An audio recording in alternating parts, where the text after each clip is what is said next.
মোড়লগঞ্জকে যদি আমরা ঠিক রাখতে পারি গাছপালা লাগিয়ে, তাহলে আমাদের পরিবেশ ঠিক থাকবে এবং সারা দেশে আশা করি এভাবেই যুবক শ্রেণীর লোকজন সমবেতভাবে সারা দেশে পরিবেশ দিবস পালন করছে এবং গাছপালা লাগিয়ে পরিবেশটাকে ঠিক রাখবে আশা করি আমরা। Sundarban, red crescent society, BD clean, CPP থেকে শুরু করে ইউথ ফোরাম থেকে শুরু করে প্রতিটি সংগঠন, আমাদের মূল উদ্যোগ হলো যে মিশন গ্রিন বাংলাদেশের উদ্যোগে আমরা এই আজকে 5ই জুন জাতীয় পরিবেশ দিবস উপলক্ষে মোড়লগঞ্জ উপজেলায়, এটা বাগেরহাট জেলার প্রোগ্রাম, আমরা মোড়লগঞ্জ উপজেলায় করতেছি। সেটা হলো যে আমরা বৃক্ষরোপণ কর্মসূচি এবং প্লাস্টিক পলিথিন বর্জনের জন্য আমরা মানববন্ধন করতেছি। এছাড়া আমরা কিছু গাছ বিতরণ করব। যে জলবায়ু পরিবর্তনের প্রভাবে যে আসলে আমাদের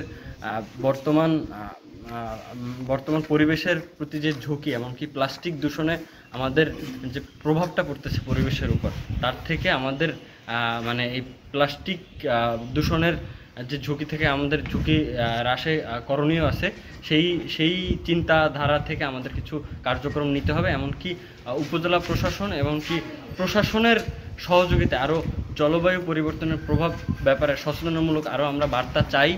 পরিবেশ রক্ষার্থে গাছ লাগাতে, সচেতনতা বাড়াতে, সুন্দরবনকে রক্ষা করতে, তাই আমরা সকলে প্রতিজ্ঞা করি, আমরা প্লাস্টিক পলিথিন বন্ধ করি এবং সুন্দরবনকে রক্ষা করি। ধন্যবাদ সকলকে।